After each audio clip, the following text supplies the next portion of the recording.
Everyone talks about food, exercise, and sleep as pillars of health. But there is one factor that silently sabotages all three: stress. Stress isn't just a feeling in your head, it's a full body event that rewires your hormones, damages mitochondria, and accelerates aging. And unless you learn how to control it, no diet, no workout, no supplement will truly work long term. Here is the truth: you can eat perfectly, train consistently, and sleep for 8 hours. But if your stress hormones are elevated 24/7, your metabolism stays stuck in survival mode. Stress biology explains why. You crave sugar when overwhelmed. You struggle to lose belly fat despite exercising, and feel wired at night and exhausted in the morning. Today, I'll show you how stress rewires your metabolism and science backed tools on how to bring it back under control. Stress biology begins in HPA axis, the brain adrenal circuit. Hypothalamus, the highest center, releases CRH, corticotropin releasing hormone, which leads your pituitary, a gland in the brain, to release ACTH, adrenocorticotropic hormone, that further acts on adrenal, which releases cortisol and adrenaline. Cortisol isn't bad. In fact, you actually need it. It wakes you up in the morning, it mobilizes energy for focus and problem solving, it helps reduce inflammation in short bursts. The problem is chronic activation. When your stress circuit never turns off, the same hormones that saves your life in emergency quietly destroys your metabolism. Now let's look at how stress hijacks your metabolism. Cortisol floods your blood with glucose to fuel fight or flight response. But if you are sitting at your desk, this sugar is not going anywhere. So the insulin spikes, leading to fat storage, and over time, your cells become resistant. Looking at the belly fat, chronic cortisol increases fat buildup around your organs, commonly described as visceral fat. And visceral fat is not cosmetic. It's an inflammatory factory that worsens insulin resistance and accelerates aging. Now let's look at hormones. Cortisol competes with sex hormones. High cortisol means low testosterone, low progesterone, and thyroid suppression. That's why stressed people have poor libido, feel exhausted, and struggle with weight. Coming to the mitochondrial function, chronic cortisol releases free radicals and impair mitochondrial function. So your mitochondria are releasing less ATP, that means less energy, and you feel fatigue. Now let's look at sleep and stress. Sleep and stress forms a vicious cycle. Stress keeps cortisol high at night, and hence your melatonin cannot rise. That leads to poor sleep at night. If you have poor sleep, that means your cortisol stays elevated next day. This loop wrecks metabolism much faster than anything else. That's why many patients feels wired but tired. They're exhausted all day, but they're wide awake at midnight. Chronic stress turns on inflammatory genes. CRP, IL-6, TNF-alpha all rise. And this accelerated inflammation leads to arterial plaque buildup, leading to circulation issues and heart diseases.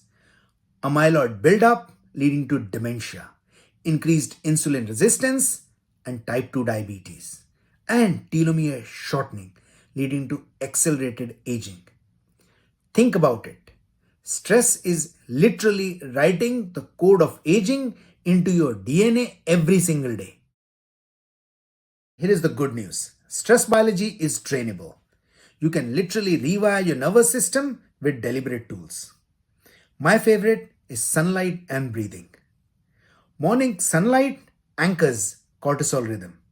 Exposure to sunlight within 30 minutes of waking up reset your circadian rhythm.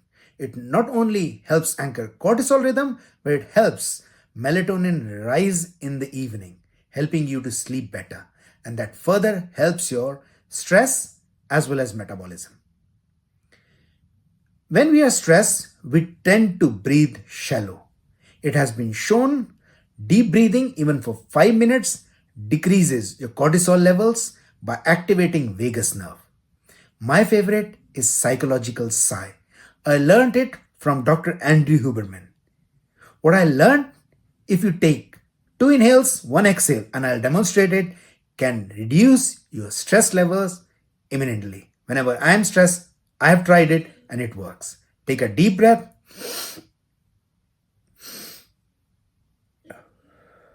and release. So inhale and a push. Further inhale and a release. Try it. You'll feel better. Whenever I'm stressed, I resort to also movement. Movement is a stress valve. After any stress meeting, go for a walk. It has been shown it reduces your stress level by 20 to 30%.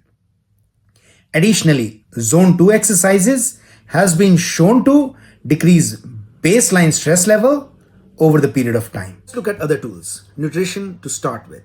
Number 1 in the list is protein-rich breakfast. It is a must for good metabolic health, and it also stabilizes cortisol. That prevents mid-morning crashes.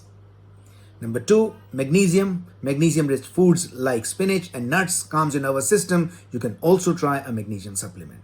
Number 3 in the list, alcohol. Controversial. Absolutely avoid late night alcohol or excessive alcohol. Many people use it as a stress buster or to relieve anxiety. Though alcohol can relieve stress, can help you sleep, it is sedating, but it disrupts REM sleep, which is absolute must for metabolic recovery, and it spikes cortisol at 3 a.m., which is counterproductive to circadian rhythm. Now moving on to other tools. Cold and hot exposure. Cold plunges or cold showers.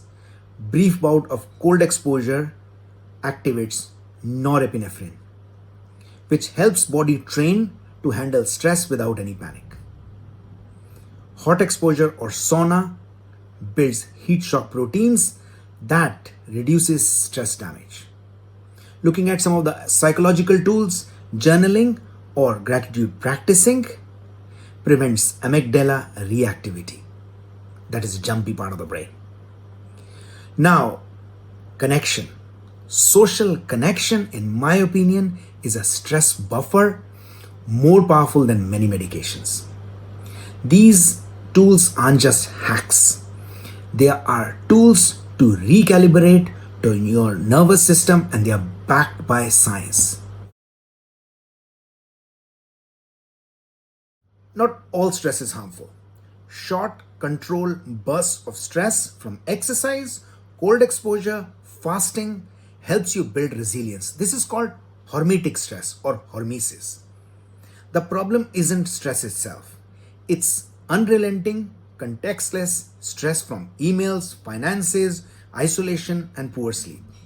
So, the goal isn't zero stress, it's stress mastery. Here is the takeaway. Stress is not just in your head, it's in your cells. Uncontrolled stress hijacks blood sugar, stores belly fat, wrecks sleep, and accelerates aging.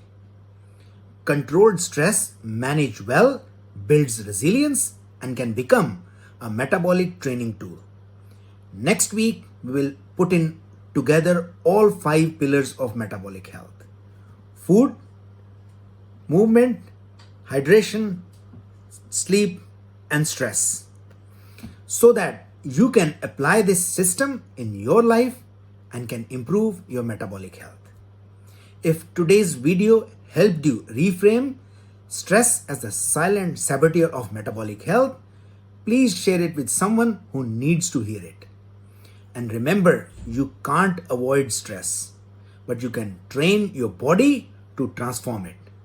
I'll see you next week.